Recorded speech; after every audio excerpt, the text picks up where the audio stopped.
Hello dear friends, welcome to my YouTube channel. Friends, আজকে আমি একটা ভিলেজ ল্যান্ডস্কেপ করে দেখাচ্ছি। আর তোমরা জানো যে ভিলেজ বড় আকর্ষণীয় জায়গা। ভিলেজ দেখলে সত্যি মনটা কেমন করে, তাই দেখবে বেশিরভাগ আমি কাজ ভিলেজের উপরেই করে থাকি। তো আজকে সেই ধরনের একটা ভিলেজ ড্রয়িং কত সহজ উপায়ে করা যায় সেটা আমি করে দেখাচ্ছি। প্রথমে আমি ড্রয়িং করে নিচ্ছি এবং ড্রয়িং করার পরে আমি বাকি সব কাজ করব। দেখো যে প্রথমে এখানে আমি একটা গরুর ড্রয়িং করছি।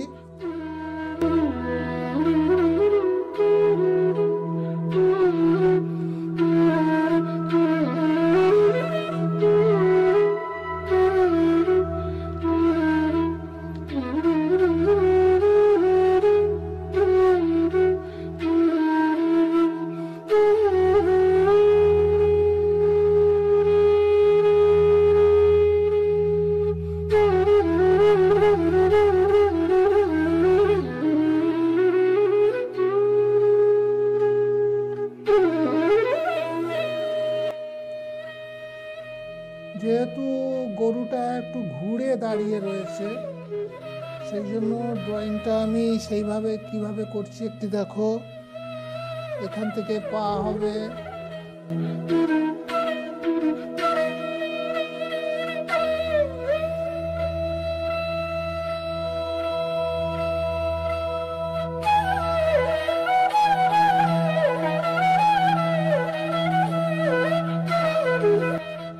গরুটা ঘুরে আছে, এই জন্য এই বডিটা ঠিক এইভাবে ঘুরিয়ে তোমাকে পেছনটা বেশি দূর নিয়ে গেলে হবে না, তাহলে পার্সপেক্টিভে গন্ডগোল হয়ে যাবে।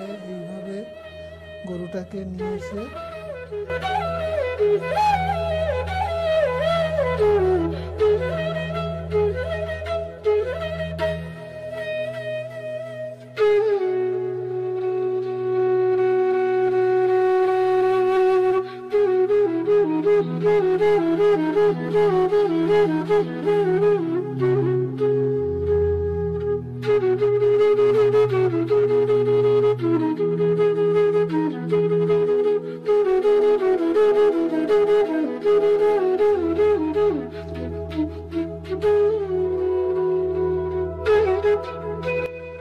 এবার এখানে একটা গ্রামের বাড়িতে যেমন ধানের গোলা থাকে, এখানে একটা ধানের গোলা,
আর একটা কথা খেয়াল রাখতে হবে যে লাইট শ্যাডোর ব্যাপারটা, এখানে লাইট অ্যান্ড শ্যাডোটা ঠিক মতো দিতে হবে। আমি যেহেতু বাঁ দিক থেকে আমি আলোটা দেখাবো, তাই আমি গরুটাকে তার ছায়া, প্রত্যেকটার ছায়া কীভাবে এদিকে পড়বে সেটা দেখাতে থাকবো।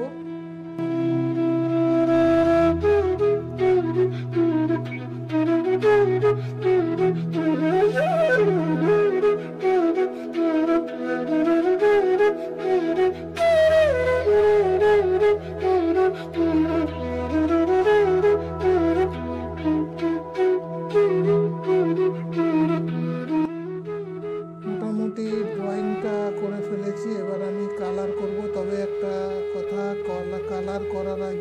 যেহেতু এই পেজটা হ্যান্ডমেড পেপার, সেহেতু ভিজিয়ে তো অবশ্যই নিতে হবে। ভিজিয়ে নিয়ে কিছুক্ষণ রাখার পর তারপরে কাজটাকে করতে হবে। পেপারটা প্রথমে আমি ভিজিয়ে নিয়েছিলাম, ভিজিয়ে নেওয়ার পর কিছুক্ষণ রেখে দিয়েছি টেনে নেওয়ার জন্য জলটাকে। তারপরে এবার আমি কালারটা চাপাচ্ছি। প্রথমে এখানে আকাশটা খুব হালকা করে চাপাতে হবে। এখানে একটু সেরুলিয়ান ব্লু নিয়ে নিলাম, নিয়ে খুব হালকার উপর আকাশটাকে চাপাচ্ছি।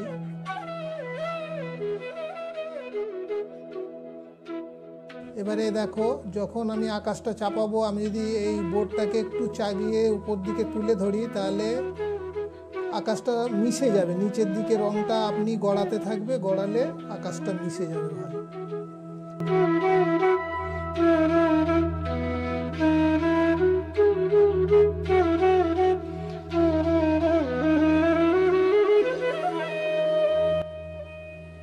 এবার জমিটাকে একটু হালকা করে চাপিয়ে নিচ্ছি। ইয়েলো আকারের সাথে একটু কোথাও গ্রিন মিশিয়ে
যেখানে রং ঢুকে যাবে সেখানে একটু টিস্যু পেপার দিয়ে রংটাকে শুষে নিলে ঠিক হবে, না তো রংটা ছড়িয়ে যাওয়ার চান্স থাকে।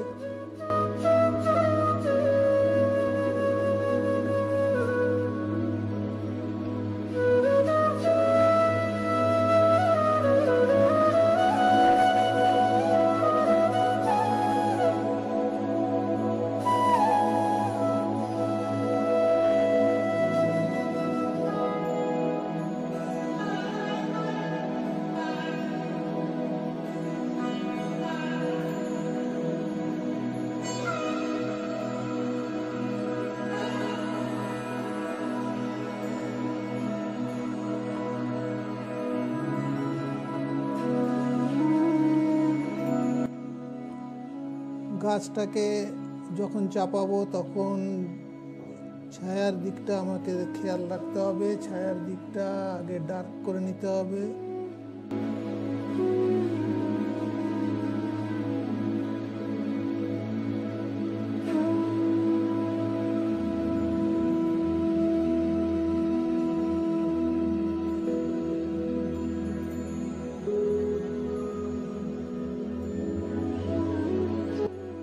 তবে এই যে আমি রঙগুলো করছি, এই রঙটা যারা রেগুলার প্র্যাকটিস করবে বাড়িতে তারাই কিন্তু এইভাবে রঙটা চাপাতে পারবেন। কালার মিক্সিংটা হচ্ছে বড় কথা। কালার মিক্সিং যে যত ভালো করতে পারবে তার কালার তত ভালো আসবে। এবার ব্যাপারটা হচ্ছে যে কালার মিক্সিং করবে কি করে, কেন বিভিন্ন কালার মিশিয়ে মিশিয়ে তুমি যে কালারটা চাও সেই কালারটা আসছে কিনা তোমায় দেখতে হবে।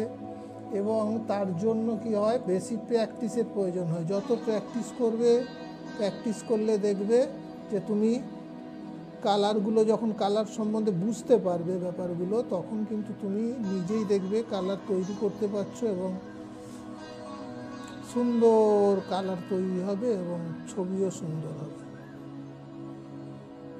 এবার গরুটা দেখো, গরুটা যেহেতু গরুটার এই দিক থেকে আমি লাইটটা ছাড়ছি, তাই ওর শ্যাডোগুলো এই সাইডে পড়বে।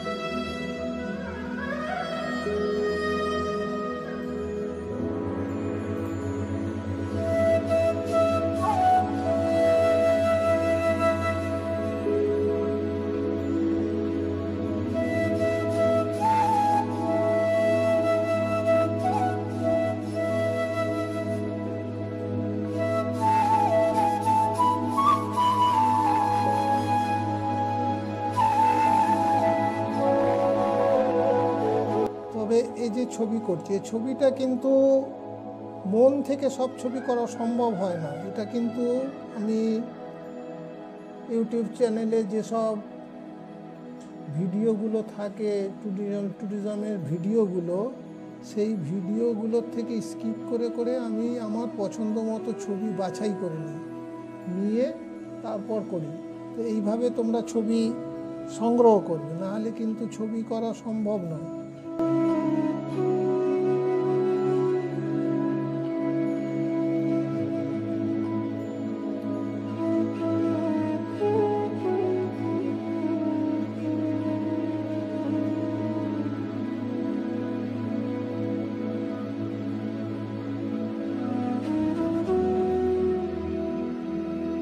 এবার এই যে গরুটা দাঁড়িয়ে রয়েছে, তার তো একটা ছায়া নিচে পড়বে।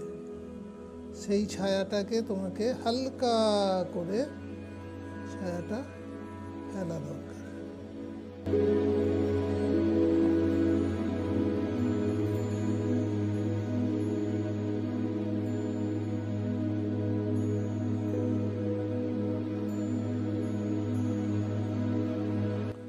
এবার দেখো দূরে যে আমি ধানের গোলাটা করেছিলাম, সেই ধানের গোলাটাকে আস্তে আস্তে ফিনিশ করব। কারণ তলার দিকে একটু তার এই যে উপরের যে ছাউনির নিচে একটা শ্যাডো পড়বে।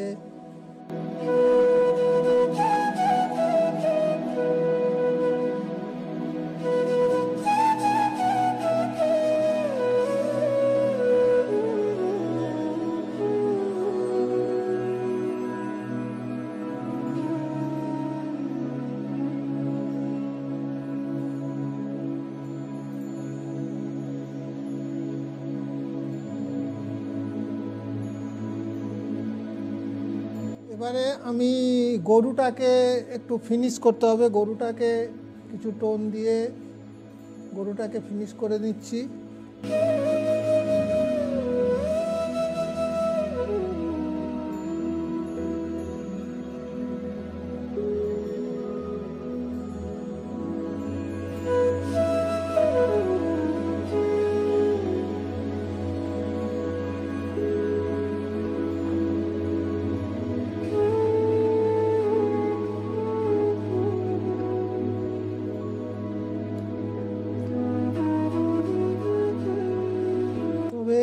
তোমরা যারা ওয়াটার কালার করছো তারা কিন্তু একটা কথা মনে রাখবে, কাজ করার সময় কোনো টেনশন করবে না।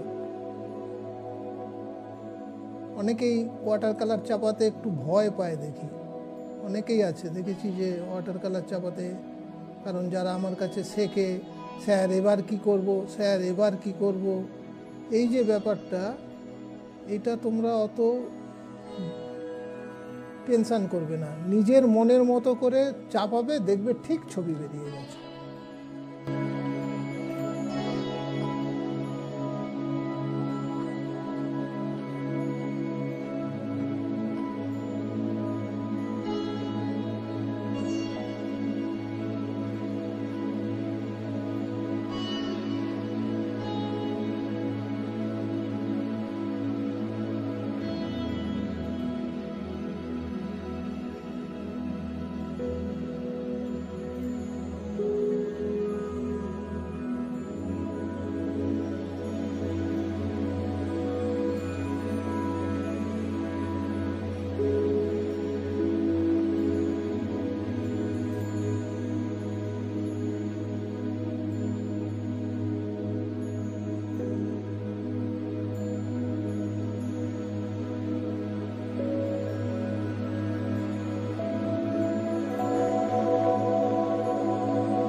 এবার আমি উপরে কিছু গাছের পাতা করে দেব,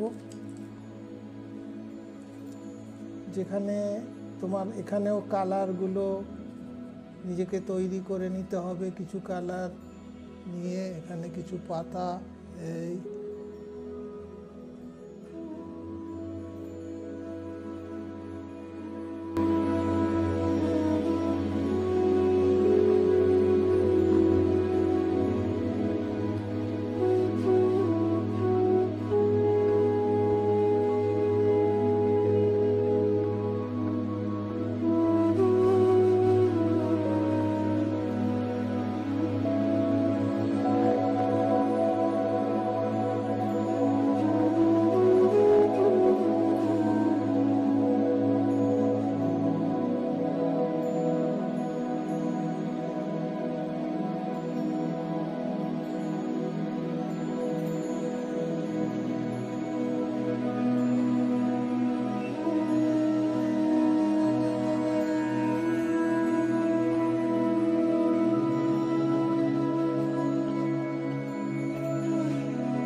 দেখো আমি যেভাবে চাপালাম এভাবে চাপিয়েছি। এবার যদি কিছু টুকটাক টোন দিয়ে দিই এর মধ্যে, তাহলে দেখবে ছবিটা পুরো অন্যরকম হয়ে গেছে।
এইখানে ছবি শেষ করলাম। বন্ধুরা, তোমরা তো দেখলে আমি কিভাবে খুব অল্প কালারের মধ্যে এবং কত হালকা করে, কত সহজ উপায়ে এই ল্যান্ডস্কেপটা করলাম।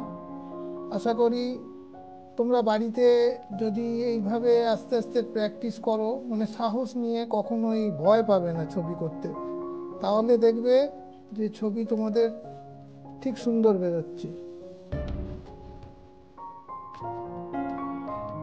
তাহলে আমি আজকের মতো বিদায় নিই। আবার দেখা হবে, আবার নতুন ছবি নিয়ে তোমাদের সামনে উপস্থিত হব। থ্যাংক ইউ, ভালো থেকো।